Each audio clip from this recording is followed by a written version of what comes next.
Olá, seja bem-vindo a mais um estudo no livro de Apocalipse, esses estudos proféticos que nós estamos realizando para ter um discernimento maior a respeito do tempo do fim. No sábado passado a gente finalizou os estudos introdutórios, onde a gente abordou a volta de Jesus e o estado dos mortos. E agora, hoje, de fato, a gente entra no livro de Apocalipse, tá bom? Então, nessa semana a gente ficou combinado aí da gente estudar o capítulo 1 de Apocalipse, né? Para entenderem um pouquinho do que se trata o livro que foi escrito pelo apóstolo João. E aí hoje a gente vai consolidar algumas ideias que a gente teve durante esse estudo e já preparar o caminho para as demais etapas aí da nossa jornada, tá bom? Então, aqui antes da gente iniciar, eu vou pedir para minha irmã, a Dan, fazer uma oração para a gente, e a gente iniciar esse estudo aqui maravilhoso no livro de Apocalipse.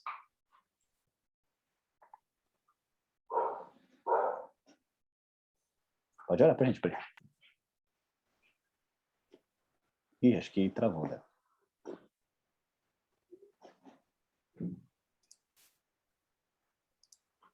Acho que a conexão dela travou. Então, eu vou fazer uma oração aqui para a gente, e a gente, assim que ela retomar, a gente volta aqui. Vamos lá, Pai? Grandioso Deus, queremos te agradecer, Pai, por esse dia, pelo privilégio de estudarmos a Tua Palavra, de abrir a Tua Palavra e compreender um pouquinho mais daquilo que o Senhor tem preparado para as nossas vidas e aquilo que o Senhor tem preparado para todo mundo, Deus. Sabemos que as profecias, muitas delas já se cumpriram, algumas estão se cumprindo neste momento e uma pequena parte ainda está por cumprir. E pedimos que Teu Santo Espírito nos guie para que tenhamos entendimento e sabedoria com relação a tudo aquilo que está se desdobrando na nossa vida. Que o Senhor abençoe este estudo, abençoe a todas as pessoas que depois irão assisti-lo. Eu peço em nome do Senhor Jesus. Amém. Então, vamos lá. Gente, deixa eu compartilhar aqui o meu PowerPoint. E apesar dele ser PowerPoint, o poder real está na palavra, né? Então, vamos lá. Mas ele é bom para a gente ter aí uma direção. Então, vamos agora finalmente entrar no livro de Apocalipse, tá certo? E aqui, ele está até com o título ali errado, mas aqui é o nosso sumário, tá certo? Então, o que a gente vai abordar aqui neste estudo hoje? O contexto de Apocalipse, a interpretação do livro de Apocalipse, a estrutura do livro, o fluxo dos eventos, a cristocentricidade do livro de Apocalipse e a visão do profeta no exílio, tá bom? E depois a visão do profeta no exílio é justamente o capítulo 1 que a gente leu durante a semana. Então nós temos todos esses 6 pontos aqui que a gente vai abordar, mas eles são bem resumidos. A ideia aqui não é a gente fazer um estudo exaustivo, né? Mas apenas dar as ferramentas para que a gente possa compreender o livro de Apocalipse de uma maneira mais assertiva, mais bíblica, tá? Então, quando a gente fala em Apocalipse, a primeira coisa que a gente já imagina, né, é o fim do mundo. É o Armagedon, né? A gente já imagina lá o filme do Bruce Willis, né, um meteoro vindo em direção à Terra, vai destruir tudo, uma bomba nuclear explodindo, a gente já imagina lá o presidente lá da Coreia do Norte, né, soltando uma bomba nuclear. E essa é uma ideia que fica no imaginário das pessoas. Geralmente as pessoas têm essa ideia do Apocalipse como o fim do mundo, né? A destruição de tudo, grandes guerras, destruições em massa, calamidades, catástrofes. Então a gente pode às vezes até pensar que às vezes tudo que é de ruim com relação ao fim do mundo, as pessoas costumam a relacionar ao Apocalipse, tá certo? E até cria um certo medo de algumas pessoas de estudar esse livro, né? Com medo ali de descobrir alguma coisa e descobrir que a coisa vai ser feia realmente. Então, aqui a gente tem, né, a imagem dos 4 cavaleiros, etc. Geralmente eles são retratados, né, de uma maneira terrível, né, de destruição. E aí até não o show business, né, vamos dizer assim, até grandes artistas aí fazem uso dessa questão do Apocalipse. Recentemente o Iron Maiden ele lançou um clipe chamado The Written in the Wall. É interessante, né? The Written in the Wall. E aí no videozinho que eles lançaram, eles fizeram um clipe animado. E ele é todo com ideias apocalípticas, desde Daniel a Apocalipse. Aqui eles têm os 4 cavaleiros sentados nas suas motos, etc. E esse Written in the Wall é a referência a Daniel capítulo 5, que foi lá no banquete de Belsazar, que foi a escrita na parede, né? Que amedrontou ele ali totalmente. Eu até, quando eu vi esse vídeo, eu falei pro Pedrão, depois, se vocês quiserem assistir por curiosidade, não tem nada demais, mas ele tem alto teor profético. Parece até que eles estudaram com a gente Daniel e Apocalipse. Então você vê que até mesmo, né, pessoas que estão na parte secular, parece que eles têm um entendimento a respeito do livro de Apocalipse. E não é, muitas vezes, aquilo que a gente imagina, tá certo? Olha só, quando a gente fala de Apocalipse, o termo Apocalipse, né, por mais que ele denote para a gente essa ideia de destruição em massa, de grandes guerras e etc., na palavra, no grego, né, apocalipse significa tirar o véu, né, ou desvendar. O nome, em inglês, ele tem mais sentido com o termo grego, né? Apocalipse, no inglês, é revelation, né? Então, se você pega a Bíblia King James ou as Bíblias no idioma inglês, o Apocalipse é revelation, revelação. E ele está mais em harmonia com o grande enfoque do livro, né? A ideia do livro de Apocalipse não é falar que tudo vai acabar com destruição, que vai acabar com grandes catástrofes, né? Mas é a revelação do tempo do fim. E, principalmente, a revelação que Cristo nos concedeu para nos prepararmos para esse tempo do fim. Portanto, é uma mensagem muito mais de esperança do que uma mensagem que procura amedrontar as pessoas. Tá bom? Então, aqui o autor do livro de Apocalipse é João, um dos discípulos de Cristo, né? João, irmão de Tiago, filhos de Zebedeu, né, pescadores lá na região de Cafarnaum. Eles tinham um pequeno negócio ali com Pedro e André, né, uma pequena frotinha ali de pescaria, um pequeno negócio, né, eram pequenos empreendedores, eles estavam começando. E João, quando a gente fala, né, sendo o autor de Apocalipse, a gente vê a história de João, quando a gente acompanha o texto bíblico dos evangelhos, depois nas suas cartas, uma mudança total de vida. João e seu irmão Tiago, eles foram apelidados por Cristo como filhos do trovão, né? E aí revela até o bom humor de Cristo, né? Chama eles de filhos do trovão, por conta do temperamento explosivo, por conta, né, de serem briguentos. Certa ocasião, eles foram passar pela região de Samaria e os samaritanos não quiseram receber ali Jesus. E aí João e Tiago chegaram até Jesus e falaram assim: Senhor, eles não quiseram te receber. Vamos orar então para que caia fogo do céu e destrua eles todos. Né? Então a gente vê esse temperamento explosivo, né? Querer resolver tudo na bala, como a gente poderia dizer. E aí depois, quando a gente vai avançando, né, pelos evangelhos, a gente chega no evangelho de João, a gente já vê ali um outro temperamento, né? Ele exaltando a majestade de Cristo. Quando a gente pega as cartas de João, a primeira, a segunda e a terceira carta dele, ele chama de filhinhos. Né? E eu acredito que, dentro dos apóstolos, aquele que vai falar a respeito do amor de Deus, João é o que mais fala a respeito do amor de Deus. Né? Ele consegue transmitir o amor de Deus de uma maneira plena. Né? Tanto que João 3,16 é justamente o verso mais conhecido e se encontra no Evangelho de João. Então a gente vê a transformação desse discípulo de filho do trovão, né, até se tornar um apóstolo amoroso, né, a imagem de Cristo. E a ideia aqui é que alguns estudiosos trazem para a gente é que o livro de Apocalipse ele foi escrito do período de 81 a 96 depois de Cristo, tá? Justamente nesse período era o período em que o imperador Domiciano ele incitou uma perseguição aos cristãos, principalmente os cristãos ali da Ásia Menor, e dentre esses cristãos que foram perseguidos, João foi um deles, tá certo?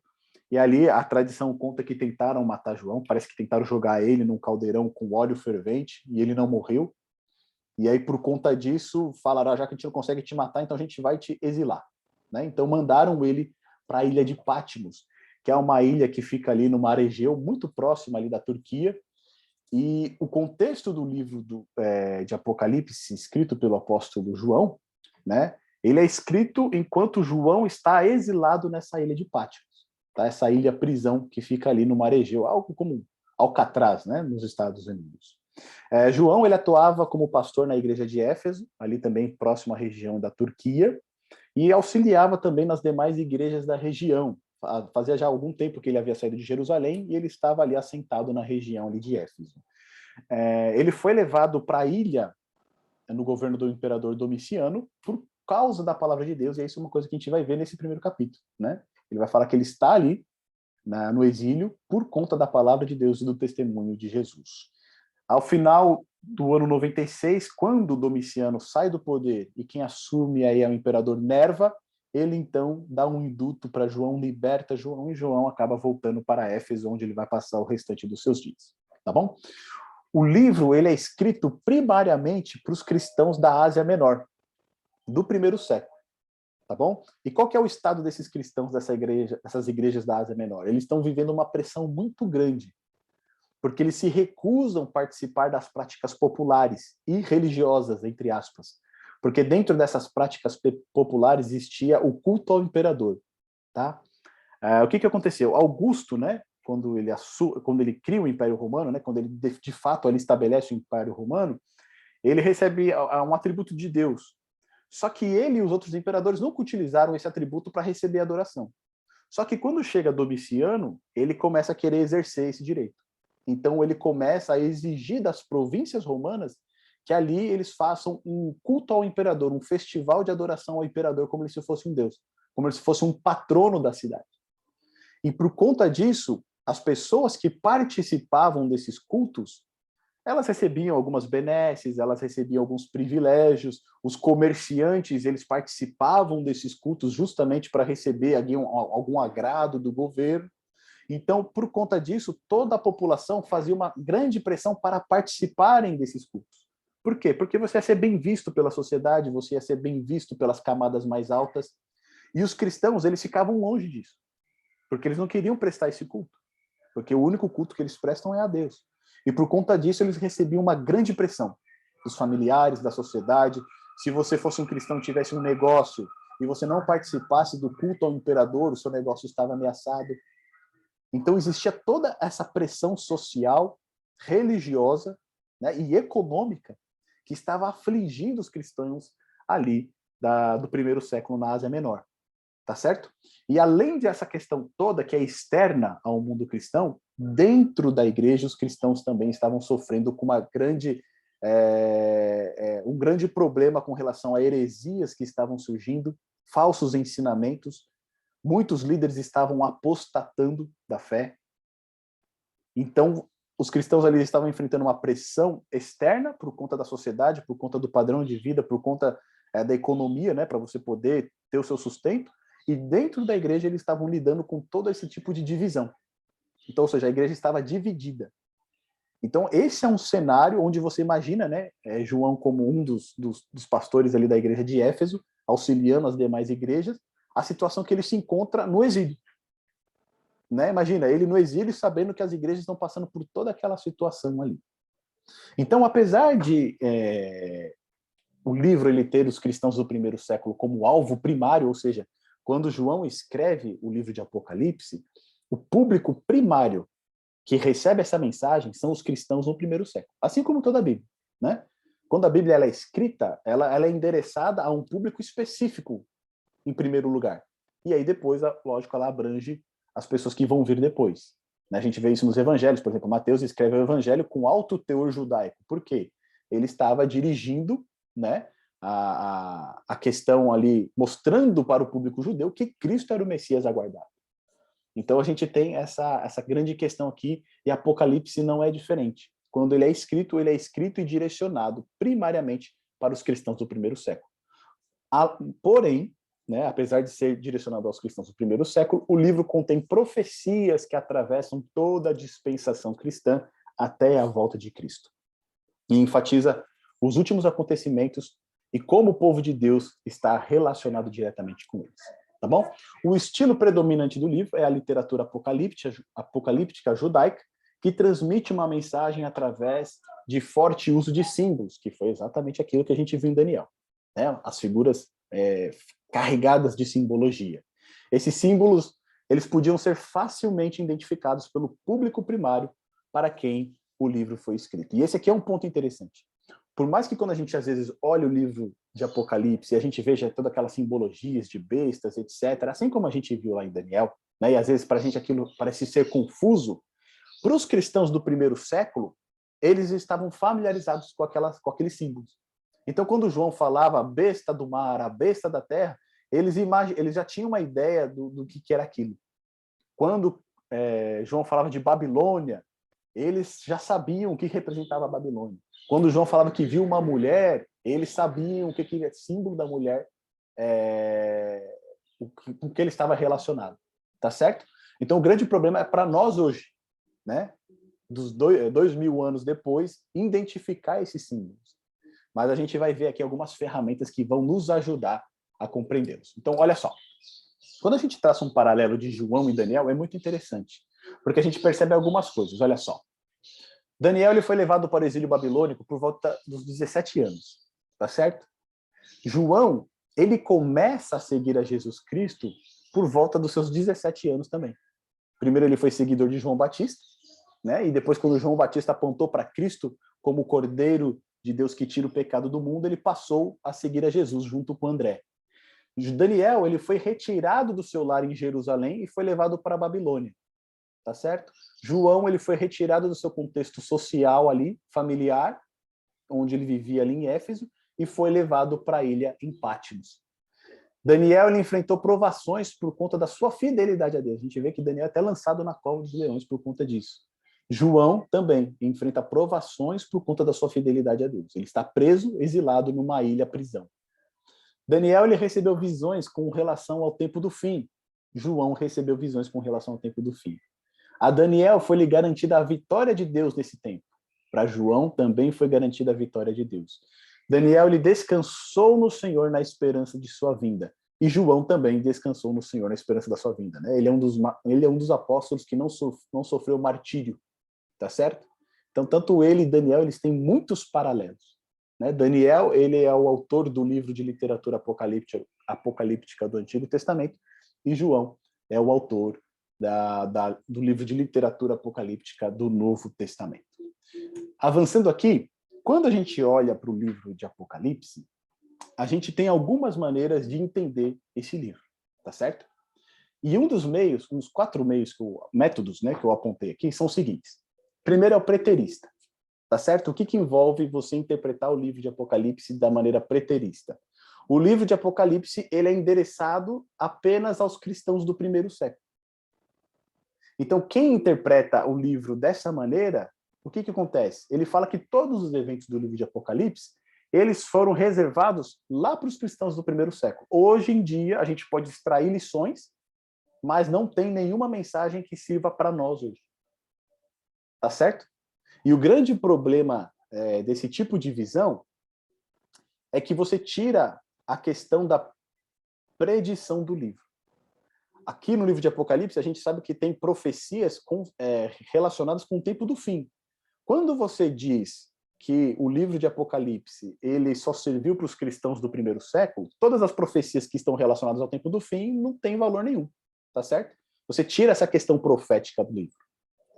Um segundo método de interpretar é um método idealista. E ali o que eles trabalham com esse método de interpretação? Eles retratam todo o conteúdo do livro como uma batalha simbólica entre o bem e o mal. E por isso você não pode relacionar nenhum dos elementos do livro com qualquer período ou lugar histórico, porque é tudo no campo das ideias, tá certo? Então, a besta do mar representa o mal em determinado momento. A besta da terra representa o mal em determinado momento. Então, é uma interpretação que fica apenas na questão das ideias. É tudo ali, toda a simbologia, né, ela é ideal.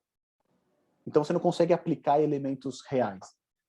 E qual que é o problema disso? Você remove de novo, né, a questão profética, ou seja, o livro não traz nada com relação aos eventos que estão para ocorrer. Tá certo? Outro tipo de interpretação é a futurista, que, ao contrário do preterista, o que ela faz? Ela coloca os principais eventos de Apocalipse no fim.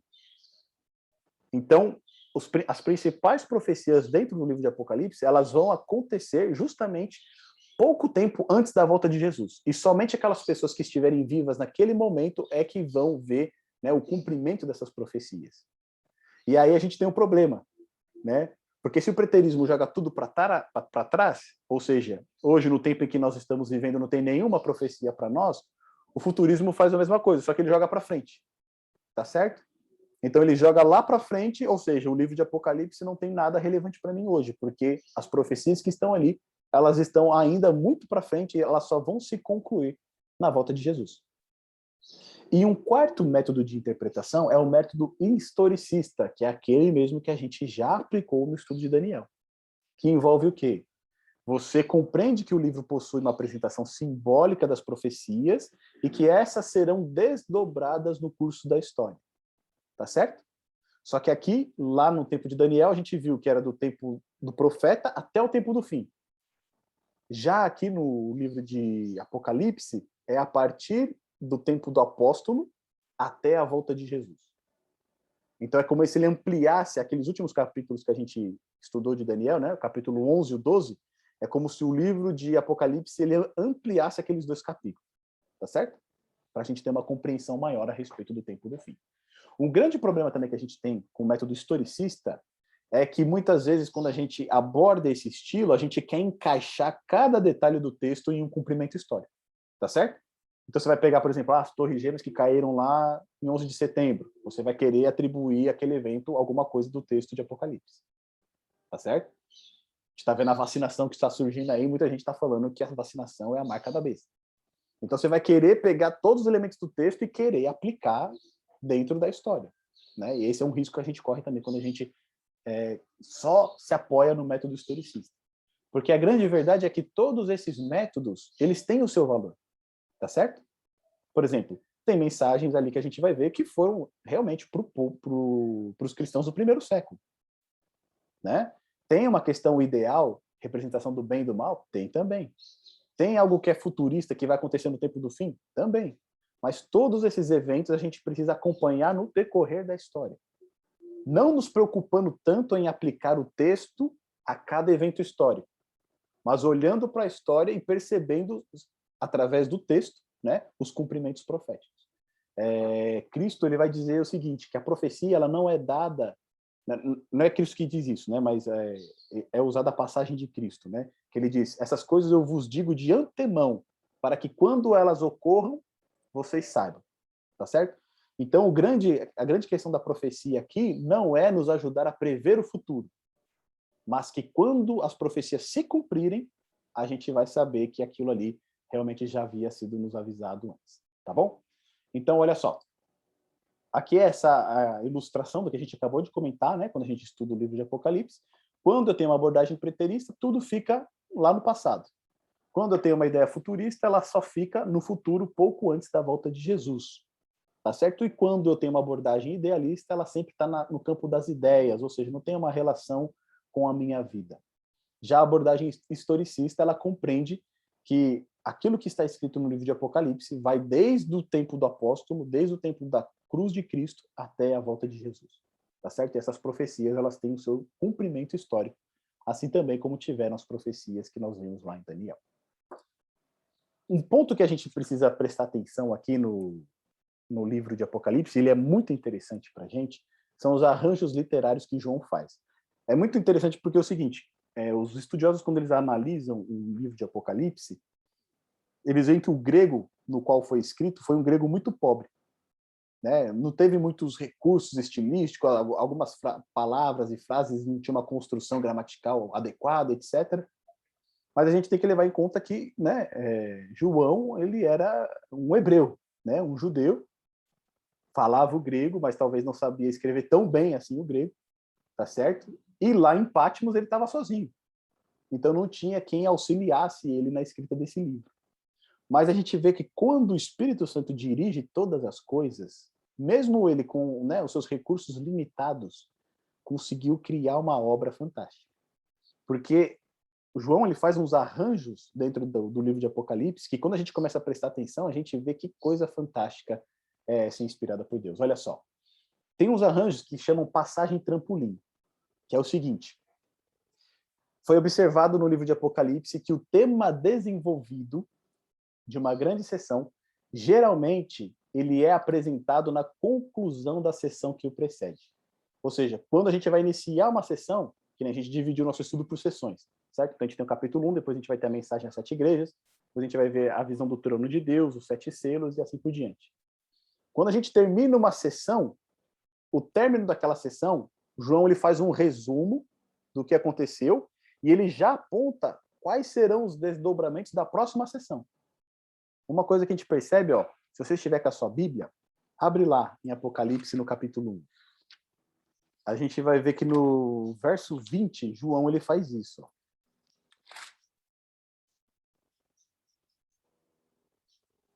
Quem quiser, por favor, pode ler para a gente. Pode abrir o microfone e ler para a gente.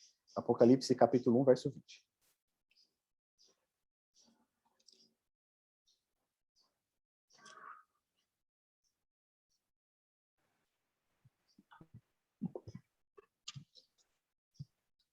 Eis o simbolismo das 7 estrelas que viste na minha mão direita e dos 7 candelabros de ouro.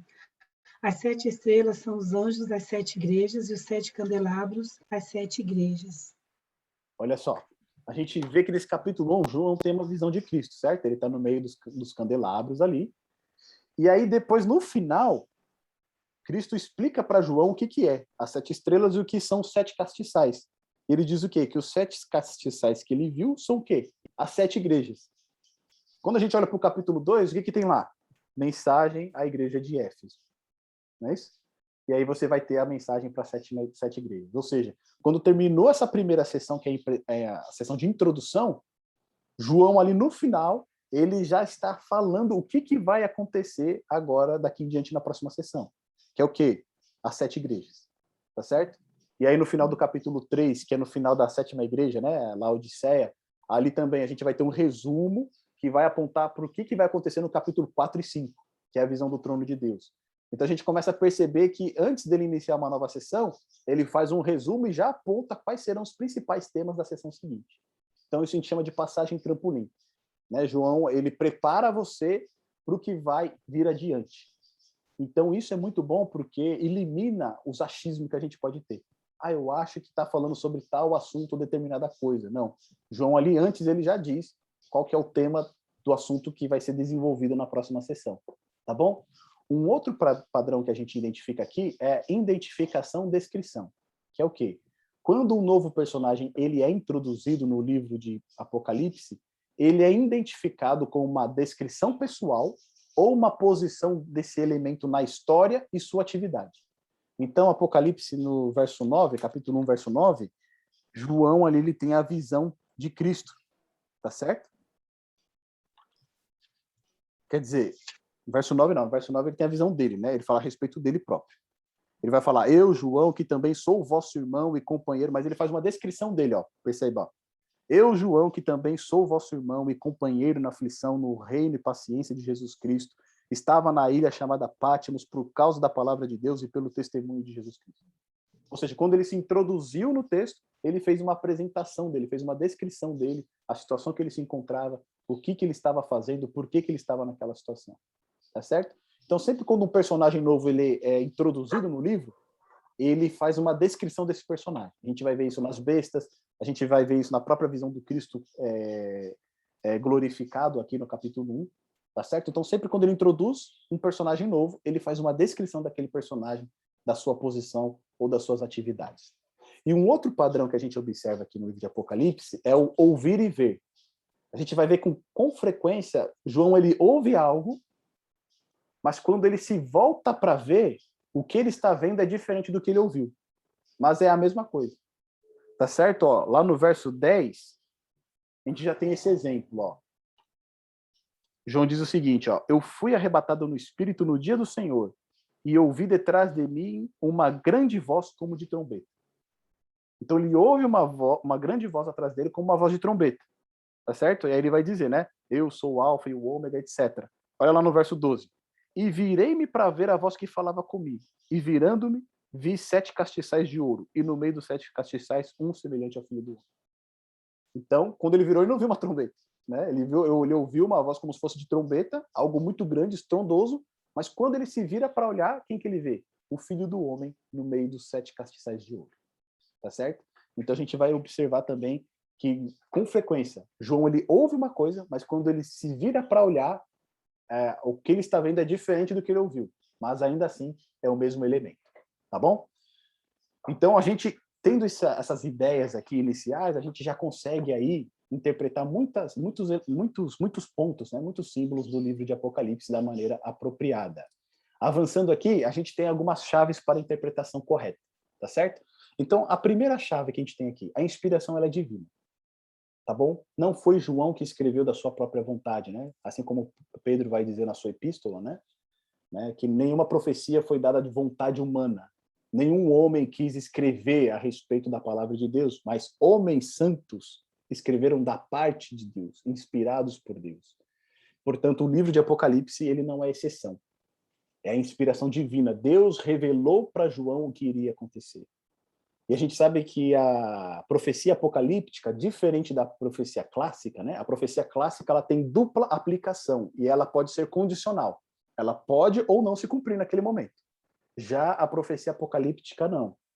Né? Ali, ela vai se cumprir. Não tem como não se cumprir. Né? É a soberania de Deus que está em jogo ali. O segundo ponto, o Antigo Testamento como pano de fundo. A gente vai ver várias vezes João fazendo alusões a passagens do Antigo Testamento. Tá certo?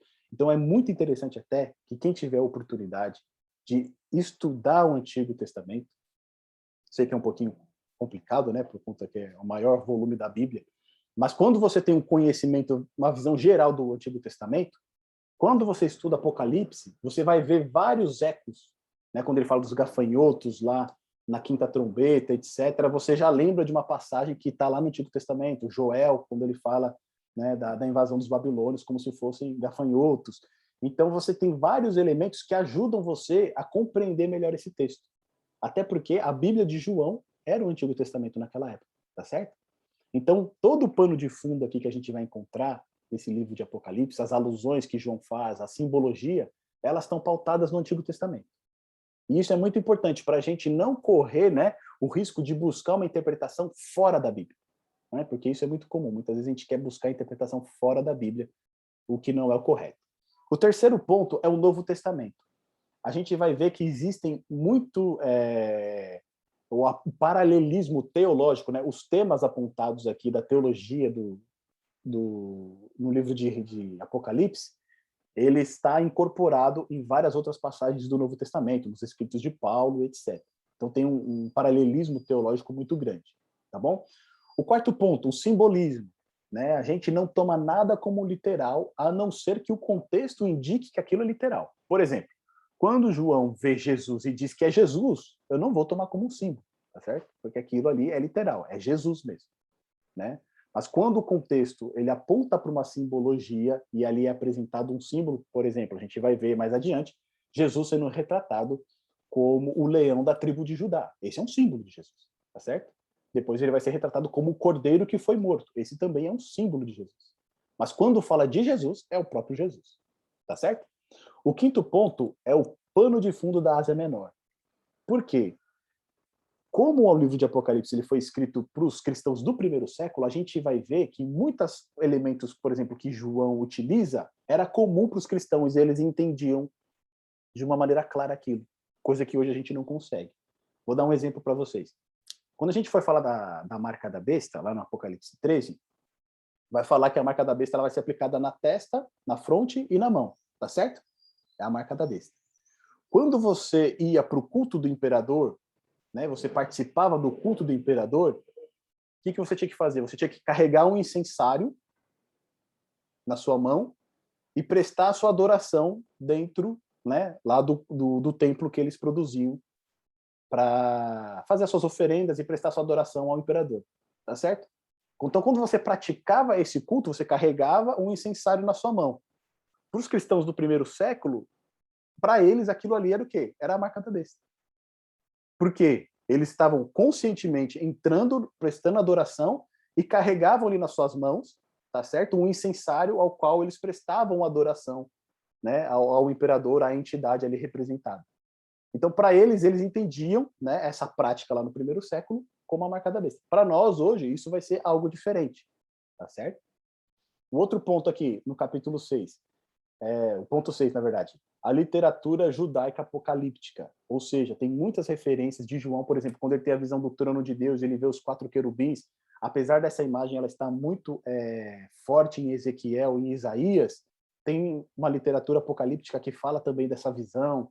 Então, isso era muito forte nos cristãos do primeiro século também. Eles tinham muito conhecimento dessa literatura apocalíptica. O primeiro Enoque, etc. Esses livros que não são canônicos, tá certo? Mas eles carregam ali algumas referências judaicas. Por exemplo, o próprio Judas, ele utiliza, né, uma passagem a respeito de Enoque, falando a respeito da vinda de Jesus, que você não encontra na Bíblia, porque Enoque não escreveu nenhum texto bíblico, mas esse autor que disse ser Enoque escreveu esse texto, né, falando a respeito da vinda de Jesus, né, colocando o nome de Enoque, ele falou algo que é verdadeiro, tá certo?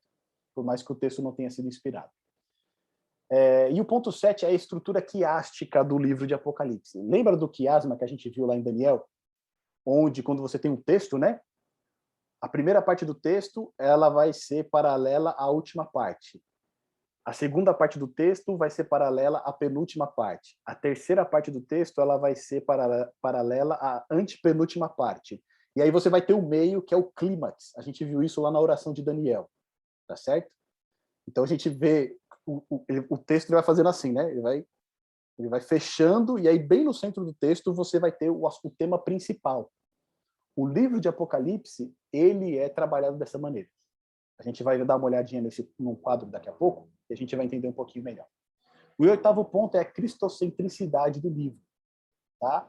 Muito mais importante do que qualquer elemento que a gente possa descobrir aqui ou desenvolver ou aprender.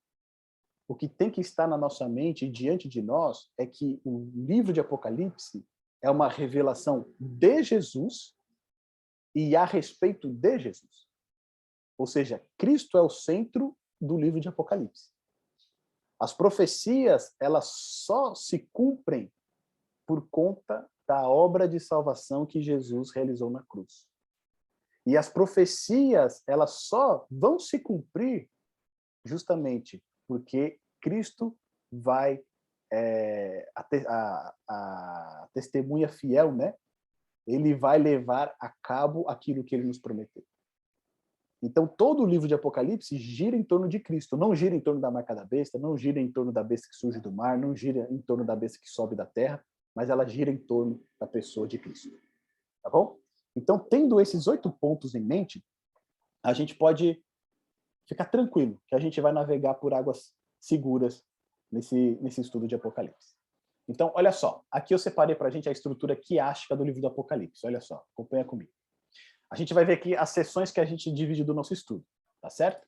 E a gente vai ver o seguinte. A gente vai perceber algo durante esse estudo, que as 7 igrejas de Apocalipse, elas fazem um paralelo com a Nova Jerusalém, lá no final do livro. Tá certo? Então, do capítulo 1, verso 10, até o capítulo 3, verso 22, a gente vai ver que ele vai ser paralelo à Nova Jerusalém, lá no capítulo 21, verso 9, a 22, verso 9 também. Tá certo? Depois, os 7 selos, eles vão ser paralelos à sessão do milênio. A sessão das 7 trombetas, elas vão ser paralelas à queda de Babilônia. E aí a parte central, que é o quiasma que a gente fala, né, do livro, é justamente o grande conflito e as 7 pragas. Tá certo? Essa aqui é o ponto principal do livro de Apocalipse, é o âmago do livro de Apocalipse. Os capítulos 11 até o capítulo 16. Porque aqui é realizado o destino de toda a Terra. Tá certo? Aqui ocorre o destino de todo mundo. Então, olha só. Na primeira sessão, que vai ser a próxima que a gente vai estudar, Cristo aconselha a sua igreja que se encontra em guerra e é espalhada em várias cidades. Essa aqui são as 7 igrejas. Depois, na próxima sessão, os 7 selos. Cristo protege o seu povo aflito, tá? Afligido. O seu povo está sofrendo, mas Cristo continua protegendo eles. Na sessão das 7 trombetas, juízos severos, eles advertem o mundo do risco que o mundo está correndo de destruição. Tá bom?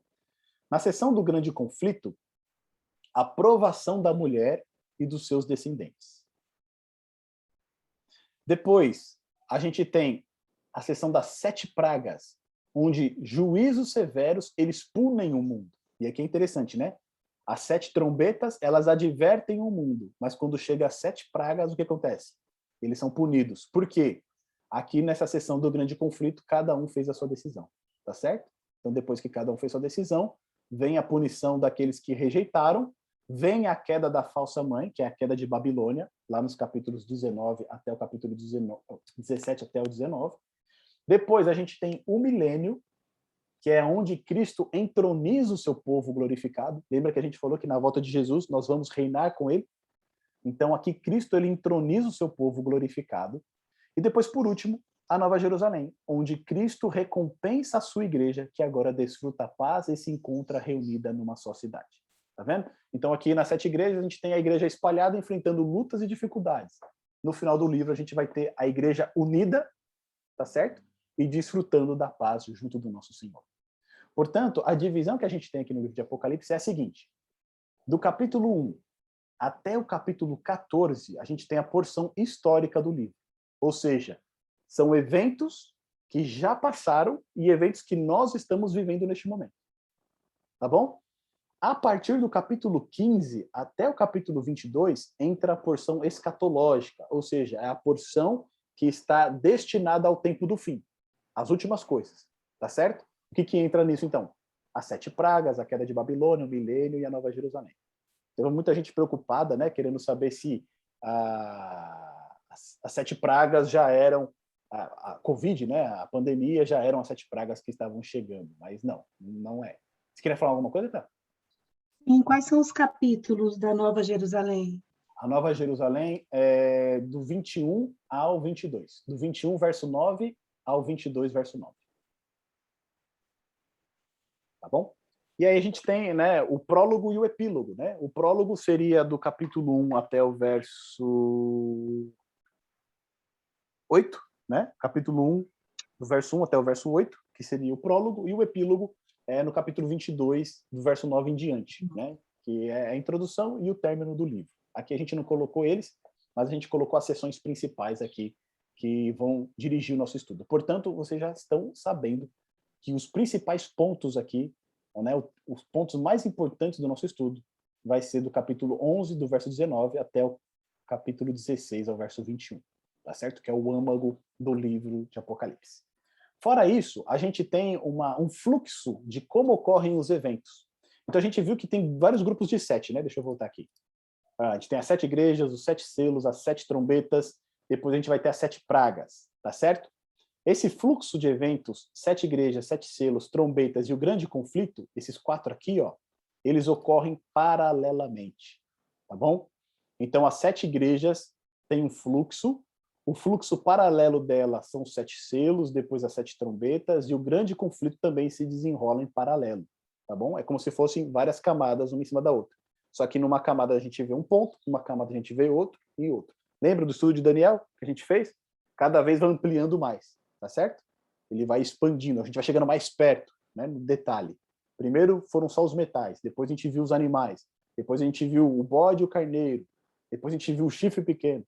Assim também é no livro de Apocalipse, tá? Então a gente tem as 7 igrejas, os 7 selos, as 7 trombetas e o grande conflito. Cada vez ele vai incrementando mais elementos, mais detalhes em cada uma dessas sessões.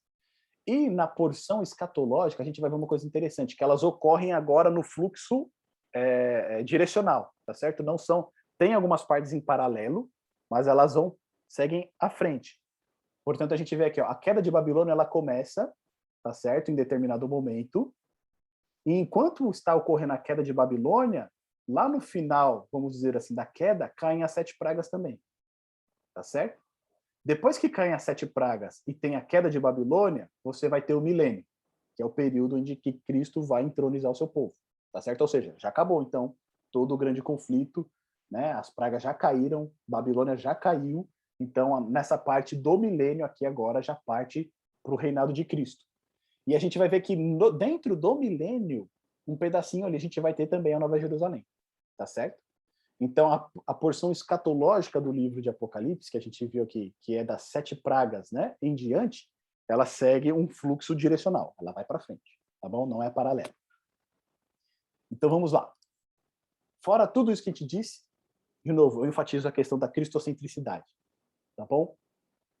Muitas coisas que a gente vai ver que é muito interessante, a gente vai tirar várias dúvidas, a gente vai ter um descobrimento muito grande a respeito da palavra de Deus, mas o grande foco aqui não é descobrir os símbolos, não é descobrir o que significa a marca da besta, não significa saber quando serão as datas que irão ocorrer esses elementos, né? O que são as 7 pragas, os 7 selos, etc. Tudo isso é importante. Mas se Cristo não for o centro da mensagem, não adianta a gente estudar o Apocalipse, tá certo? Porque muita gente só vai se preocupar, a gente só vai criar teorias e vai perder o foco principal, que é a nossa salvação em Cristo Jesus, porque é Ele que direciona a história, tá bom? Então, dito tudo isto, acredito que aqui a gente já recebeu, né, os elementos que a gente tinha para a gente compreender Apocalipse de uma maneira mais segura. A gente vai entrar, então, no texto, onde a gente vai ressaltar aqui os pontos principais. A gente não vai ler, porque a gente já leu durante essa semana, mas a gente vai ressaltar os pontos principais aqui do capítulo 1, tá certo? Então, na seção A Visão do Profeta no Exílio, a gente vê logo no verso 1 ali, de quem que o livro está tratando. A gente vê lá, revelação de Jesus Cristo. E essa revelação de Jesus Cristo significa tanto que Jesus está dando a revelação, quanto a revelação é sobre Jesus. Tá certo? Significa as duas coisas. Jesus ele está dando a revelação e a revelação é dele próprio. E de quem Jesus recebeu essa revelação? De Deus. Tá certo? O próprio Pai deu para ele essa revelação. A gente vai ver depois lá no capítulo 4 do livro selado, né? Onde ele entrega para Cristo, Cristo abre aquele livro selado e quando ele abre aquele livro, ele destrincha então a história. Ele abre a história diante dos olhos do profeta. Então, essa revelação que Cristo recebeu, que é dele própria, foi dada pelo seu Pai, Deus. E ele fez o quê? Ele deu para mostrar aos seus servos as coisas que em breve devem acontecer. E aí a gente entra num ponto, né? Esse em breve deve acontecer, ele é muito interessante, porque ele faz eco a Daniel, capítulo 2, verso 28. O texto em grego aqui, que em breve devem acontecer, ele é muito similar ao de Daniel, capítulo 2, verso 28, que é justamente quando Nabucodonosor ele tem o sonho da estátua. Olha que coisa fantástica. Então, quem puder, lê para a gente Daniel, capítulo 2, verso 28. Pode deixar marcado aí em Apocalipse, para a gente voltar fácil para ele. Mas olha esse texto de Daniel, capítulo 2, verso 28, que é do sonho de Nabucodonosor, né? Quem encontrar pode ler para a gente.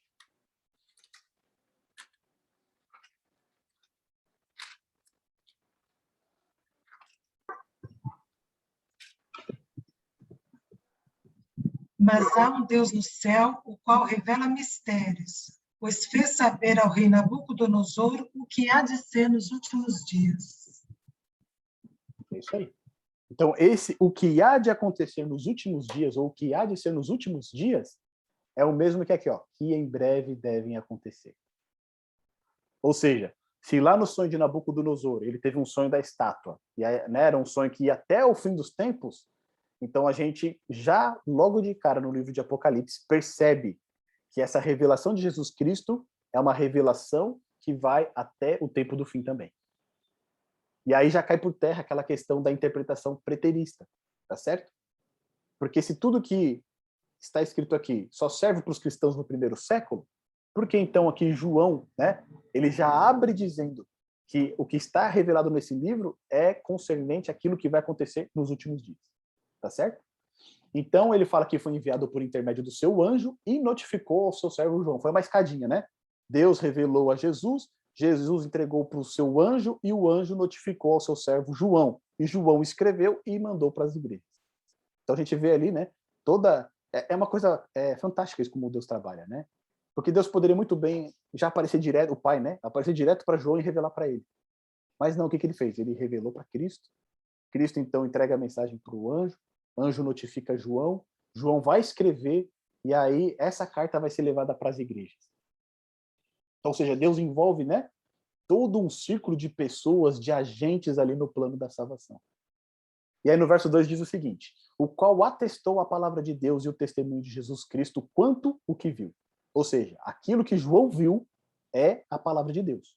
E é também o testemunho de Jesus Cristo. Mais para frente, lá em Apocalipse 19, a gente vai ver que o testemunho de Jesus Cristo é o espírito de profecia, ou seja, é o dom profético. Então, João, ele atestou que as visões que ele teve é a palavra de Deus e também é o espírito de profecia.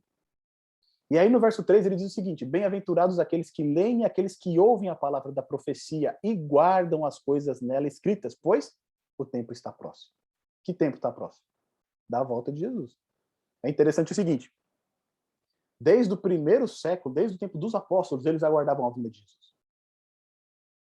Eles já sabiam que ali eles já estavam vivendo os últimos tempos. Por quê? A partir do momento que Cristo morre na cruz, Satanás já foi derrotado. Acabou. Tá certo? A partir do momento que Cristo, né, derrama o seu sangue ali na cruz, ele saiu vitorioso. Ele é o vencedor. Ou seja, o que faltava para se desencadear, para que o reino se tornasse do nosso Deus, eles ainda não tinham, né, toda a visão ampla daquilo, mas eles já aguardavam a vinda. Tá certo? Por mais que Jesus, né, desse uma segurada neles. A gente viu lá em Atos, né, que eles perguntavam: Senhor, é nesse tempo que o Senhor vai restaurar Israel e vai estabelecer o seu reino? Ele fala: ó, saber os tempos não compete, só compete a Deus, né? Então, daí ele dava uma segurada ali nos discípulos, mas eles já aguardavam já a vinda do Senhor Jesus. E quando a gente olha aqui em Apocalipse capítulo 1, por que ele diz que o tempo está próximo? Porque os eventos que começam a se desencadear até a volta de Jesus já começaram. Lógico, né? João ele não tinha uma ideia de quanto poderia ser esse tempo, mas eles já haviam começado, ou seja, se eles já começaram, para acabar é logo, tá certo? Então, essa mensagem era uma mensagem urgente para a igreja dos cristãos ali do primeiro século, e é urgente também para nós. E aqui a palavra bem-aventurados, no verso 3, é a mesma que Jesus vai utilizar lá no Sermão do Monte, as bem-aventuranças, tá certo? Bem-aventurados, pobres de espírito, etc. Porque bem-aventurados é o quê? Feliz, tá certo? Mas não no feliz de alegria, de sempre estar sorrindo. É um feliz de estar plenamente satisfeito, plenamente completo. Essa é a felicidade bíblica, né? Não significa que você está rindo o tempo inteiro, mas significa que você está satisfeito o tempo todo. Tá certo? Então, esse bem-aventurados aqui é o mesmo lá de Mateus, no capítulo 5. Depois a gente avança aqui, e aí João, ele vai, a partir do verso 4, dizer o seguinte, né? João, as 7 igrejas que se encontram na Ásia, graça e paz a vós outros. E aí ele usa a saudação apostólica, né? Graça e paz. Graça através do sacrifício de Jesus Cristo, e paz, que é o sentimento que a gente tem a partir do momento que sabemos que pela graça somos salvos. Então, essa é uma saudação comum, né, de Paulo, de Pedro e João também. Aqui utiliza ela, graça e paz. E aqui ele já diz para quem são os destinatários dessa mensagem. São as 7 igrejas, tá certo? E aí você fala assim, por que você deixa tudo pintado assim de amarelo? Tá? E aí é um exercício que eu vou propor para vocês. Quando vocês estiverem estudando a Bíblia, pega o marca-texto e vai grifando de amarelo as palavras que se repetem. Vocês vão ver que depois que vocês, né, estudarem todo o texto, vocês vão olhar assim, ele vai ficar todas aquelas marcas em evidência. E aquilo ali é o ponto principal, é aquilo para que Deus, o profeta, quando escreveu, né, ele quis chamar a atenção, né, as palavras repetidas, a repetição, ela envolve isso. Então, aqui a gente já vê, as 7 igrejas são os destinatários dessa mensagem. E essas 7 igrejas são as igrejas que a gente tem lá na Ásia Menor, no primeiro século, tá certo? A gente vai ter a relação delas daqui a pouco. E aí depois diz o seguinte, graça e paz a vós outros, da parte daquele que é, que era e que há de vir, e da parte dos 7 espíritos que se acham diante do seu trono, e da parte de Jesus Cristo, a fiel testemunha, o primogênito dos mortos e o soberano dos reis da terra. E aqui percebe que nessa saudação, João, ele invoca a Trindade, porque ele diz o seguinte, da parte daquele que é, que era e que há de vir. Tá certo? O que ele está querendo dizer aqui? Aquele que era, que é e que há de vir. Que ele é eterno. Ele era, ele é e ele há de vir. Tá certo? É a pré-existência, é a eternidade.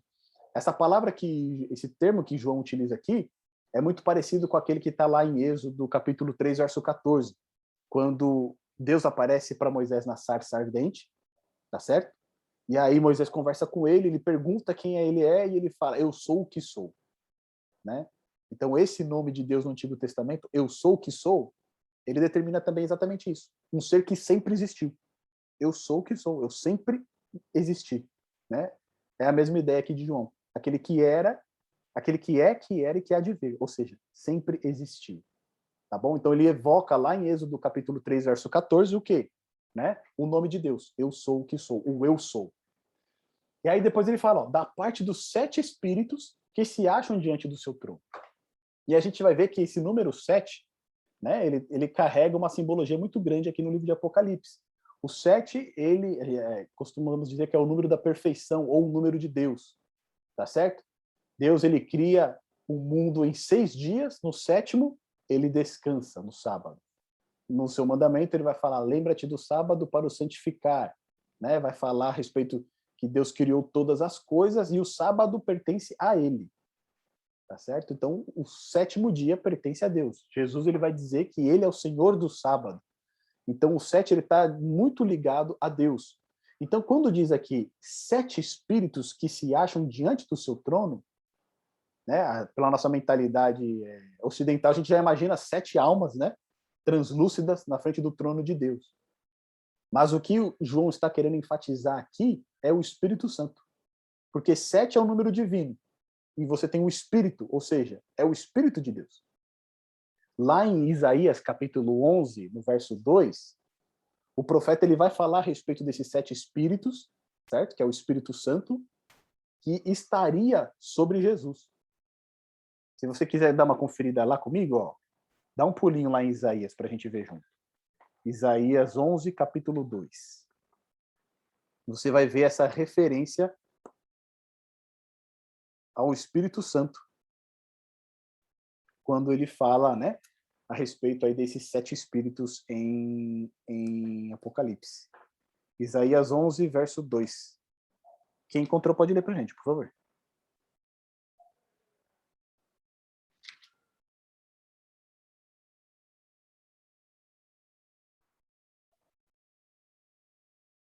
Posso ler aqui? Olha só. E repousará sobre ele o Espírito do Senhor, 1. O Espírito de sabedoria, 2. E de entendimento, 3. O Espírito de conselho, 4. O Espírito de fortaleza, 5.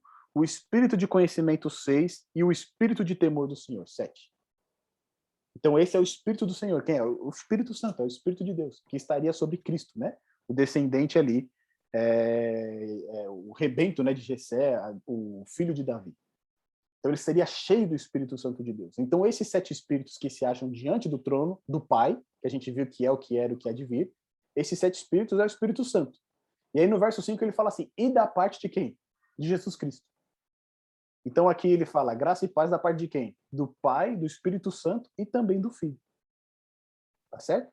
E aí vem o trecho que assim mais me encanta nesse capítulo 1, que é o seguinte, quando ele vai falar a respeito de Jesus, né? Aí percebe que quando ele introduz Jesus, né, ele dá uma descrição, né? Jesus Cristo, a fiel testemunha, o primogênito dos mortos, o soberano dos reis da terra, aquele que nos ama e pelo seu sangue nos libertou dos nossos pecados e nos constituiu reinos sacerdotes para o seu Deus e Pai.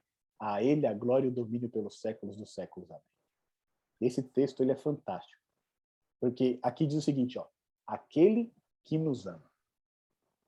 Ou seja, Cristo, ele não nos amou no passado e hoje ele não nos ama mais.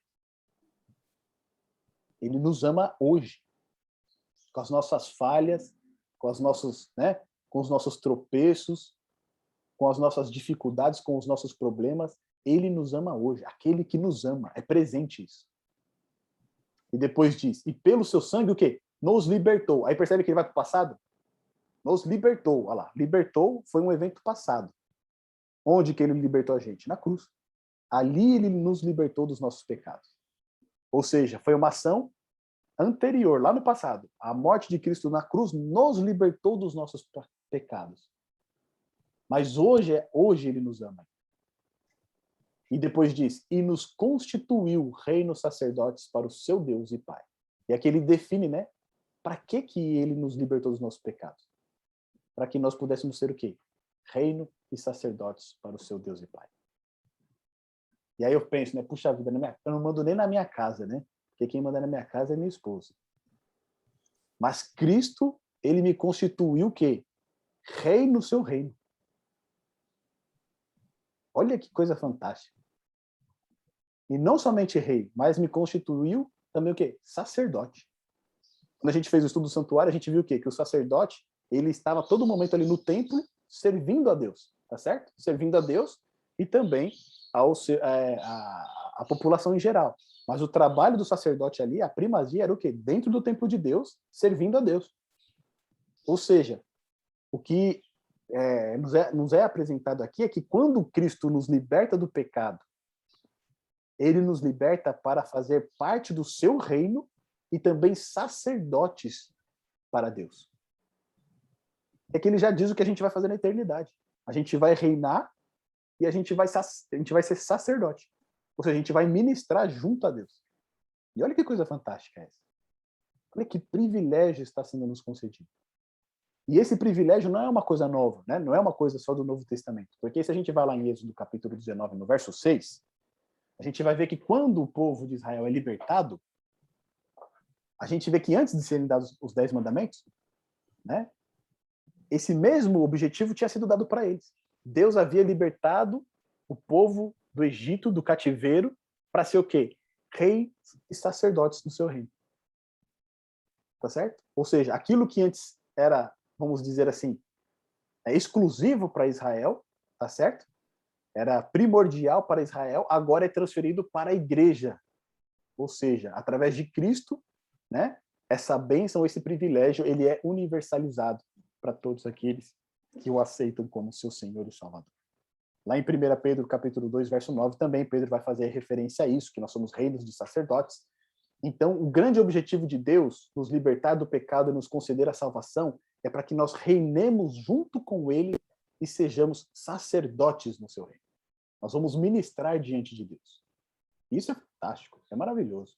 O sacerdote, ele tinha o quê? A função, né? De mediar, né? Fazer a mediação entre o povo e Deus. Mas na eternidade, onde não haverá pecado, não vai ser necessário um sacerdote para mediar a questão de pecado, né? O que a gente pode entender aqui é que nós vamos servir a Deus continuamente. O sacerdote, ele tinha a obrigação do quê? De instruir o povo nos caminhos do Senhor. Se nós levarmos em consideração que existem mundos não caídos, né? Que precisam também compreender um pouquinho mais do plano da salvação, nós iremos instruir eles com relação a isso.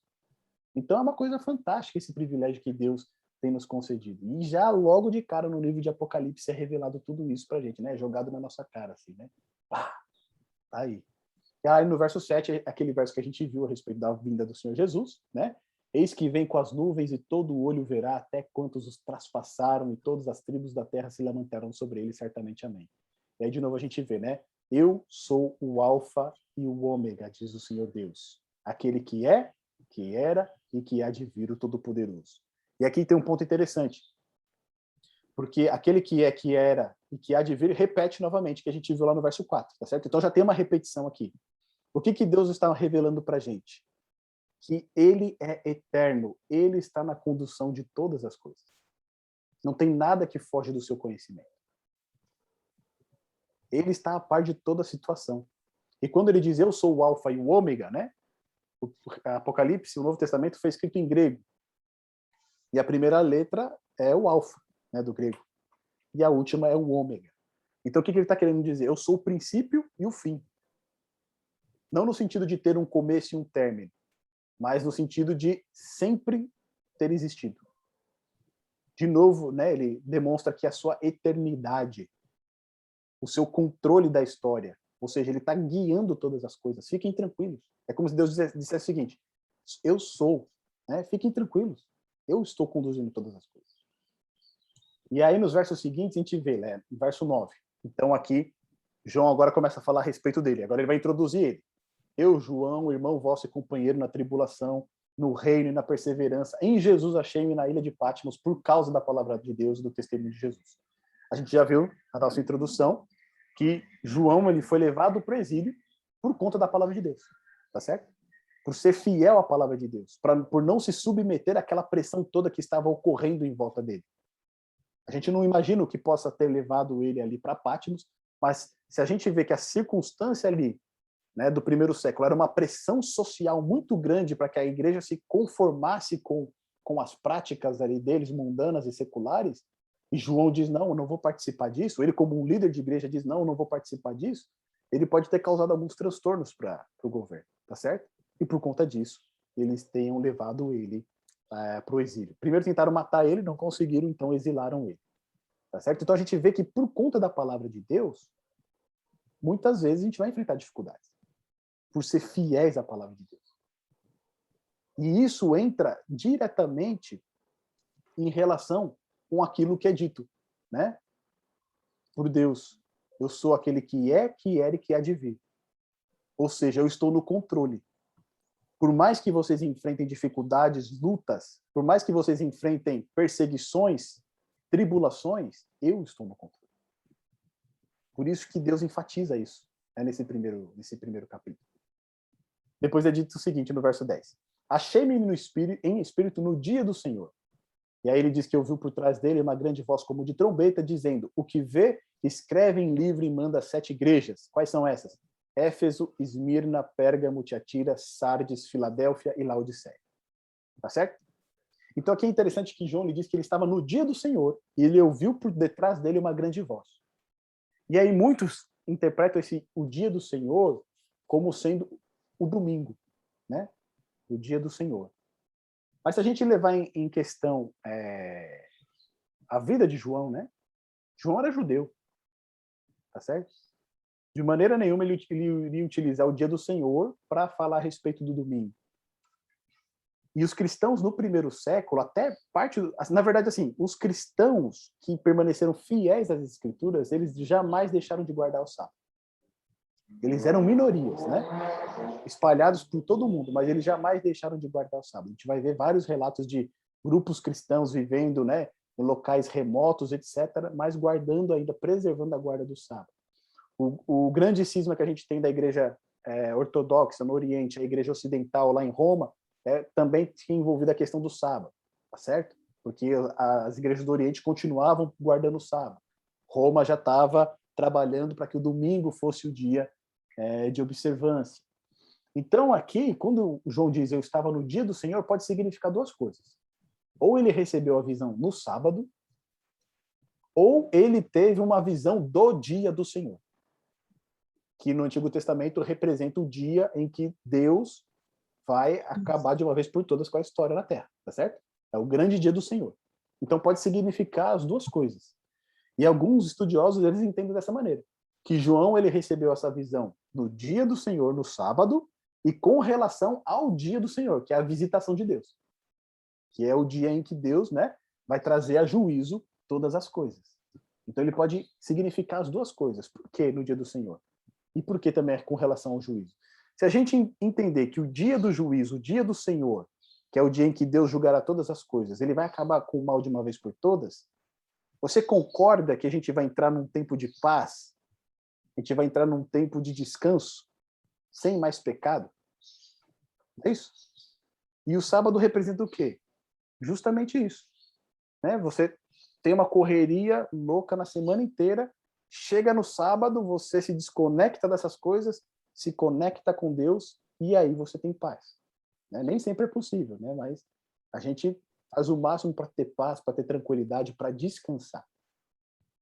Então, se você interpretar esse no dia do Senhor como sendo o sábado, ou como o dia da visitação de Deus, as 2 se encaixam perfeitamente. Tá certo? E a interpretação aponta para que realmente tenha sido no sábado que ele teve essa visão, e que também foi a respeito do tempo do fim. Depois, então, o que acontece? Ele ouviu uma grande voz, como trombeta, tá certo? O que você vê, escreve num livro e manda 7 igrejas. E aqui é um ponto interessante. Ele escreve um livro, ele não escreve 7.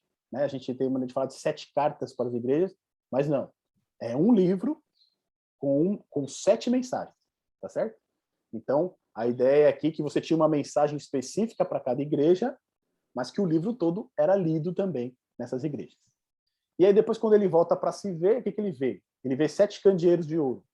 E no meio dos candeeiros, um semelhante a filho do homem. Lembra que o filho do homem a gente viu lá em Daniel 7, certo? E era como o próprio Jesus se autodenominava, né? Ele gostava de se chamar de filho do homem nos evangelhos.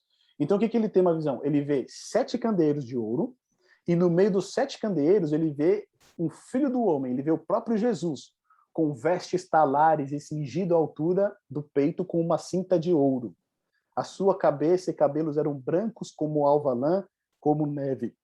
os olhos como chama de fogo, os pés semelhante ao bronze polido, como que refinado, numa fornalha, e a voz como a voz de muitas águas. Tinha na mão 7 estrelas, e da boca saía-lhe uma afiada espada de 2 gumes. O seu rosto brilhava como o sol na sua força. Quando vi, caí aos seus pés como um morto. Porém, ele pôs sobre mim a mão direita, dizendo, não temas, eu sou o primeiro e o último. Olha que coisa fantástica. De novo, eu esqueci de grifar aqui, ó. Mas de novo a ênfase. Eu sou o quê? O primeiro e o último. Percebe que Jesus ali, ele toca ali no João e fala assim, calma, fica tranquilo, né? Eu estou no controle. Eu governo a história. Eu sou o primeiro e o último. E essa visão que João tem aqui de Cristo, né, glorificado na sua glória, é a mesma visão que Daniel tem lá no capítulo 10. Vamos voltar lá rapidinho? Em Daniel capítulo 10? Só para a gente relembrar, porque a visão que Daniel teve foi idêntica. E aconteceu a mesma coisa com Daniel. Ele caiu por terra, não tinha mais força nele, e aí o anjo precisou tocar ele para que ele recobrasse ali a sua força. Ó. É Daniel capítulo 10, versos 5. Versos 5 e o 6. Quem puder, por favor, lê para a gente.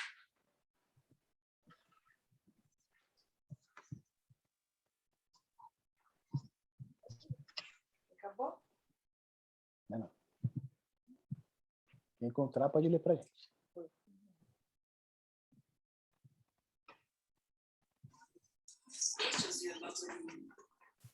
E levantei os meus olhos e olhei, e eis um homem vestido de linho, e os seus lombos cingidos com ouro fino de ufaz, e o seu corpo era como berilo, e o seu rosto parecia um relâmpago, e os seus olhos como tochas de fogo, e os seus braços e os seus pés brilhavam como bronze polido. E a voz das suas palavras era como a voz de uma multidão. Olha lá, João vai falar que era a voz de muitas águas, né? E lá no verso 8 diz o seguinte, ó, fiquei, pois eu só a contemplar esta grande visão e não ficou força em mim. Transmudou-se o meu semblante em corrupção e não tive força alguma. Então a gente percebe que a visão que Daniel teve de Cristo, né? Lá no capítulo 10, é a mesma visão que João está tendo aqui. E aí um ponto que eu quero dividir com vocês é o seguinte. Lembra que a gente viu, né, todo o ritual do santuário ali por cima? E olha só essas vestes aqui de Cristo, ó. Ele está com vestes talares e cingido à altura do peito com uma cinta de ouro, tá certo? Quando a gente olha aqui, deixa eu tirar aqui o modo da apresentação pra gente. Quando a gente olha aqui a roupa do sacerdote, olha só, uma veste talar, tá certo? O vestido até os pés, e uma cinta aqui, e que tinha aqui fios de ouro nessa cinta. Ou seja, a visão que João tem de Cristo é de Cristo como sacerdote. E lembra que o sacerdote, ele oficiava aqui no lugar santo, e no lugar santo a gente tinha o quê, né? A gente tinha 3 móveis ali. A gente tinha a mesa com os pães, a gente tinha o candelabro e a gente tinha o altar de incenso, tá certo? O que João viu? Ele viu Cristo com as vestes sacerdotais no meio de 7 candelabros. Ou seja, Cristo, né? Ele está ali executando a sua função sacerdotal e ele está no meio de 7 candelabros. O ponto que vale ressaltar aqui é que essa visão de Cristo glorificado é diferente daquela visão que João teve de Cristo depois que ele ressuscitou. Tá certo? É uma visão muito maior, muito mais forte, mesmo porque aqui na Terra Cristo ele estava com o corpo glorificado, mas ele não estava em glória, né? Ele estava com o corpo glorificado. Aqui ele tem a visão de Cristo na sua glória. E aí no verso 14 diz o seguinte, a sua cabeça e cabelos eram brancos como a alva lã. E se a gente lembra lá de Daniel capítulo 7, a gente vai ver que quando o ancião de dia se assenta, ele tem, né, o seu cabelo branco como a alva lã. Ou seja, Cristo aqui ele está com um caráter mais semelhante ao do Pai. Cristo, na sua glória, ele está mais parecido com o Pai ainda. Tá certo? E aí depois ele vai falar, né, dos pés semelhantes ao bronze, refinado como uma formar, a voz como muitas águas, e aí ele vai para a parte que a gente já começa a interpretar um pouco do Apocalipse, onde ele diz o seguinte: e tinha na mão direita 7 estrelas, e da boca saía-lhe uma afiada espada de 2 gumes, o seu rosto brilhava como o sol na sua força. Quando vi cair por terra como morto, porém ele pôs sobre mim a mão direita, dizendo: não temas, eu sou o primeiro e o último, e aquele que vive. Estive morto, mas eis que estou vivo pelos séculos dos séculos, e tenho as chaves da morte e do inferno. Escreve, pois, as coisas que viste, as que são e as que hão de acontecer depois destas. Quanto ao mistério das 7 estrelas que viste na minha mão direita e aos 7 candeeiros de ouro, as 7 estrelas são os anjos das 7 igrejas, e os 7 candeeiros são o quê? As 7 igrejas. Então você percebe que aqui, né, o próprio livro ele já decifra alguns símbolos para a gente. Então o que era aqueles 7 candeeiros que João viu no primeiro momento? São 7 igrejas. Tá certo? O que são aquelas 7 estrelas que estavam na mão de Cristo? São os 7 anjos das 7 igrejas. E anjos, a gente tem que entender que é o seguinte, significa mensageiro, tá certo? Nem sempre quando está traduzido como anjo, significa que é um anjo de Deus, né? Um anjo, etc., com asas, mas é um mensageiro. Então, o que está querendo dizer aqui para a gente é que nas mãos de Cristo, ele tem ali 7 mensageiros, e esses 7 mensageiros, eles pertencem a 7 igrejas. Então, pode ser, né, ou os líderes daquelas igrejas, né, ou até mesmo anjos que estão ali para fortalecer os líderes daquelas igrejas. Tá certo? E quando João tem a visão e eles estão na mão de Cristo, tem uma profundidade tremenda isso. Porque significa o quê? Que Cristo está cuidando da sua igreja. Quando ele tem a visão de Cristo no meio dos candeeiros, a gente vê que os candeeiros são as 7 igrejas, significa o quê? Que Cristo está no meio da sua igreja. Ele está cuidando do seu povo.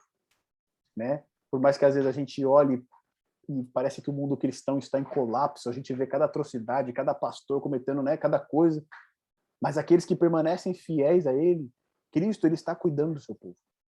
E é por isso que ele enfatiza tantas vezes: eu sou o primeiro e o último. Eu sou o alfa e o ômega. E é por isso que ele diz, né, eu estive morto, mas vivo pelos séculos dos séculos, e tenho as chaves da morte e do inferno. Ou seja, aquelas igrejas estavam sofrendo perseguição, estavam sofrendo com dificuldades. Muitos ali perderam suas vidas, assim como a gente vai ver quando a gente começar a estudar as igrejas. Né? Nós tivemos mártires. Né? Mas o que Deus garante para nós aqui, que Cristo garante, é que ele tem o domínio sobre a morte. Ele está no controle da história, ele está no controle da igreja, e nem mesmo a morte é problema para ele. É isso que Cristo está trazendo para nós. Então, por conta disso, a gente pode confiar plenamente nele. Nós não temos o que temer, porque estamos nas mãos de Jesus. E um ponto interessante aqui é o seguinte: o sacerdote, quando ele estava no lugar ministrando, né, no santuário, o que ele precisava fazer? Ele precisava manter as luzes ali do candelabro acesas o tempo inteiro. E para ele manter aquelas luzes acesas o tempo inteiro, ele tinha que colocar óleo, né, o azeite, ele precisava espivetar ali a lamparina, tirar a sujeira, ajustar o pavio para que continuasse a queimar. Ou seja, ele tinha todo um cuidado com aquela lâmpada para que a lâmpada continuasse brilhando. Ele tinha que limpar a lâmpada para ela continuar brilhando, para continuar acesa. E quando a gente começa a entender que o sacerdote tinha todo esse cuidado, né, com o candelabro, para que ele não apagasse a sua luz, e a gente transporta para o cuidado agora de Cristo no meio dos 7 candeeiros. O que Cristo está fazendo nos 7 candeeiros? Ele está cuidando de cada uma das lâmpadas para que elas continuem brilhando. Ou seja, ele está derramando azeite, que a gente pode interpretar com o Espírito Santo, tá certo? Ele está limpando a sua igreja, está perdoando os pecados, está purificando, está removendo, né, as impurezas, aqueles que vêm para denegrir a sua obra. Ou seja, ele está cuidando da sua igreja, está cuidando do seu povo. Quando a gente compara com Mateus capítulo 5, né, a gente vai ver que Cristo ele diz: vós sois o quê? A luz do mundo. Ou seja, a igreja ela tem que ser luz no mundo que está em trevas. Esse é o propósito da igreja de Deus aqui. Iluminar o caminho para que as pessoas vejam a Cristo. iluminar as trevas para que as pessoas vejam a Jesus. Esse era o trabalho da igreja. Esse era o trabalho de Israel antigo. Porque Israel foi colocado ali como uma nação para que as pessoas pudessem adorar o Deus verdadeiro. Eles eram para ser luz para os gentios. Tá certo? No Novo Testamento, sai de Israel e é ampliado, né? Agora para a igreja de Cristo, todos aqueles que aceitam a Jesus. Então, quando a gente tem essa cena de João, logo no primeiro capítulo, ela é muito emblemática. Porque significa o quê? Que Cristo conhece a sua igreja e que Cristo está no controle da sua igreja. Nos próximos estudos, a partir do capítulo 2, a gente vai ver que aí é Cristo falando diretamente para cada uma das igrejas. E a gente vai ver como ele conhece essas igrejas a fundo. Tá certo? Meus amigos, olha só, próximo estudo a gente vai ver aqui, ó, as 7 igrejas. Então, nessa semana a gente vai estudar o capítulo 2 de Apocalipse e o capítulo 3 até o verso 22. Tá certo? Acho que é o capítulo 3 inteiro, né? É o capítulo 2 e 3. Deixa eu ver aqui. 3 até o 22, é isso, né? É isso aí, porque depois o quarto já é a visão do trono. Então é o capítulo 2 e 3 de Apocalipse. Tá bom? Porque aí são as mensagens às 7 igrejas. Agora Cristo, ele vai mostrar como ele tem cuidado de cada uma dessas igrejas. Ele vai colocar que ele conhece cada uma delas, vai apontar ali cada um dos seus pontos fortes, seus pontos fracos, vai aconselhar a sua igreja. E no próximo estudo a gente vai entender algo muito interessante a respeito dessas igrejas. Meus amigos, alguma dúvida? Algum ponto que vocês querem comentar? Fiquem à vontade.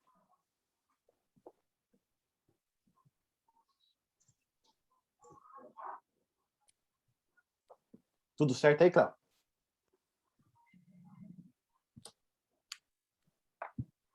O som.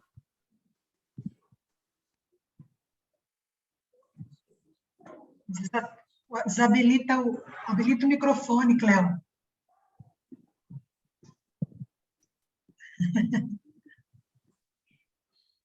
O som.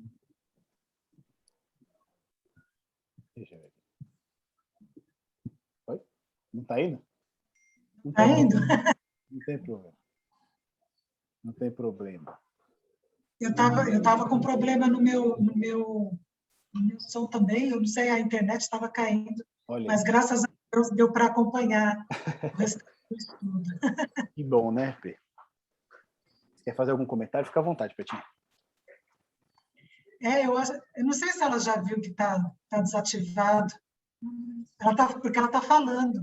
Deixa eu ver aqui. Não está ainda. Ela falou que não está conseguindo. Eu fiz leitura labial aqui. Ó. Você fez... Fiz leitura labial. Ela falou que não está conseguindo. Vai no chat. Colocar no chat. Deixa eu ver se eu consigo ativar o dela aqui. Peraí.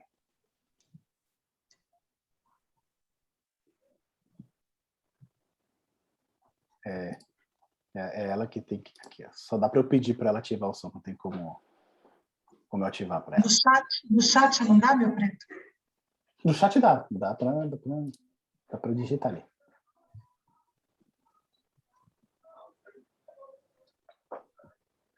Eu acredito que nesse primeiro estudo, aqueles pontos que a gente levantou inicialmente, deu para a gente perceber bem eles logo nesse primeiro capítulo, né? Então a gente vê ali, né, a evidência ali, o foco principal na pessoa de Jesus Cristo e na sua obra ali para poder estar conduzindo o seu povo até os derradeiros aí, momentos da nossa história. Eu gostei muito dessa parte, né, quando você fala das vestes sacerdotais, né? Uhum. E é muito interessante porque a gente estudou o juízo e quando mais avançar, né, o estudo do livro, a gente vai ver, então, Jesus como sumo sacerdote, né? Exato. Então, a gente vê, né, o plano da salvação completamente revelado, né, através das profecias, também no Apocalipse. Então, é importante, né, os estudos que a gente fez anteriores, sim, agora ajudam bastante e trazem mais luz, né? Exatamente. Agora a Cléo conseguiu ativar, né, Cléo? Exatamente o que a Damaris acabou de falar aí, porque o livro de Daniel ainda está muito fresco na minha memória, né? E ele traça muito paralelo. O que ele disse lá, tudo se concretiza no livro de João, né? Exatamente. Tudo que ele disse lá, você vê que vai se manifestando, tudo que foi visto, tudo que... Mas eu acredito que João não sofreu tanto quanto Daniel, né? Com aquele doido lá do Nabucodonosor. Nabucodonosor, né? O problema de Eu Daniel acho que é ele que... sofreu um pouquinho menos. O problema de Daniel é que ele estava na corte do rei, né? Não tinha nem para ele onde ele fugir ali, né? O João, pelo menos, estava longe de Domiciano, estava longe, né? Dos imperadores romanos ali. Os imperadores, Muito bom, né, gente? Olha só, se vocês tiverem qualquer dúvida, por favor, podem colocar, tá? Mas eu acredito que esse primeiro capítulo é mais tranquilo, né? O bom é que a gente já começa a colocar os fundamentos, né? Então, todos os símbolos a gente descobre através do quê? Da Bíblia, né? É a Bíblia que vai desvendar para a gente aí os significados desses símbolos. Assim, essa visão que João teve do Cristo glorificado, se a gente volta lá para Daniel, é a mesma visão, né? Se a gente lembra do estudo que a gente fez no santuário, são as roupas do sacerdote. Então a gente já consegue associar essas questões e a gente não viaja muito, né, no que poderia ser. E até um ponto interessante que essa visão que tem assim, né, tem o João Paulin, e ele estuda Apocalipse há 30 anos. E ele tem uma frase que é a seguinte: Deus nos encontra no lugar onde nós estamos. Ou seja, Deus ele vai falar com a gente, né, de acordo com o nosso contexto, de acordo com a nossa vida. Então, por isso que ele vai ser único para mim, ele vai ser único para Cléo, ele vai ser único para Damares, ele vai ser único para Cláudia. Por quê? Ele vai ao encontro das nossas necessidades, de acordo com a nossa história de vida, de acordo com as nossas experiências. É por isso que a nossa história com Deus, nosso relacionamento com Deus é diferente. E ele é único ao mesmo tempo, né? Porque cada um tem a sua. E aí é interessante que ele vai falar assim, essa visão que João tem do Cristo glorificado, tinha uma deusa da Ásia Menor que se chamava Hecate. Depois, se vocês tiverem curiosidade, vocês podem jogar no Google, Hecate. E quando você vê a figura dessa Hecate, é muito parecida com a visão que o João está tendo de Cristo glorificado. Ela tem olhos com fogo, com chamas nos olhos, na mão ela carrega uma estrela, na outra mão ela carrega uma chave, né? Então a figura, ela está no meio de lâmpadas também, de velas, etc. Então a figura ela é muito comum. Por quê? Os destinatários lá da Ásia Menor, quando eles leram esse primeiro capítulo, o que eles falaram? Puxa vida, não é Hecate, é Jesus, é Cristo. Né? Então, quando eles olham que a figura que eles já conhecem, eles falam, puxa vida, mas não é essa aqui que é a deusa que a gente, né? A gente está vendo aqui que é a deusa que a gente presta adoração, mas na realidade é Jesus, não é ela. Então a gente vai ver muito disso também no livro de Apocalipse. Muitas figuras que são apresentadas para João, que era muito comum para os cristãos daquela época. Né? A gente não entende muito bem, mas eles, quando eles viram aquilo, eles falaram, puxa vida, é tal coisa. E aí eles associavam isso a Cristo, associavam isso a Deus. Tá bom? Meus amigos, se vocês não têm mais nenhuma dúvida, nenhum questionamento, eu quero agradecer vocês por este estudo, pela presença de todos. Tá bom? Nessa semana a gente estuda capítulo 2 e capítulo 3, a gente vai ver a mensagem às igrejas, e aí um ponto interessante, meus irmãos.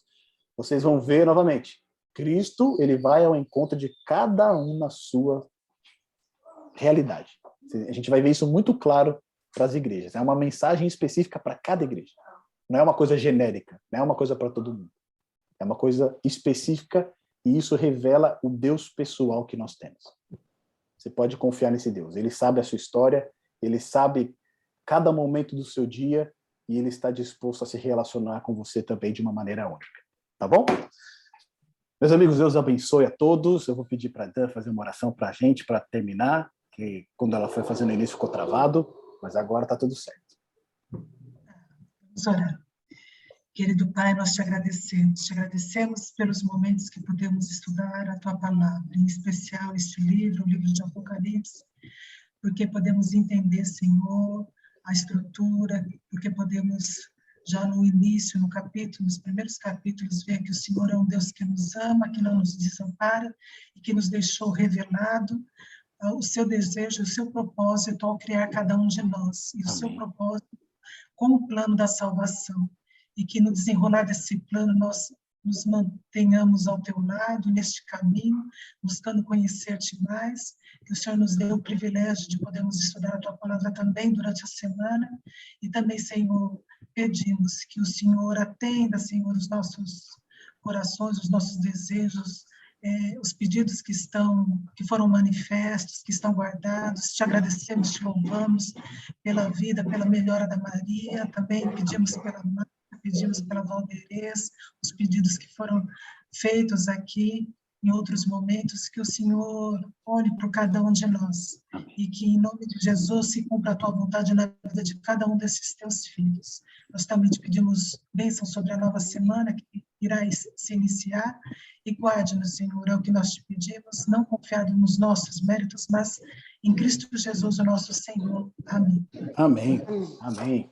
Meus amigos, foi um grande prazer. Anotem suas dúvidas durante esse estudo, tá? Se você viu uma palavra ali que você não entendeu, uma coisa que ficou meio confusa ali, e traga para a gente no próximo sábado para a gente estudar junto, tá bom? Deus abençoe a todos. Desculpa, porque eu cheguei tarde. Imagina, minha Pro querida. batismo. Ah, mas foi por um bom motivo, né? Olha só, estava tendo uma festa. Deus abençoe. A Roseli vai passar a lição sábado, tá? Combinado, então. Fechado. Tá bom? Tchau, tchau, gente. Obrigado. Tchau.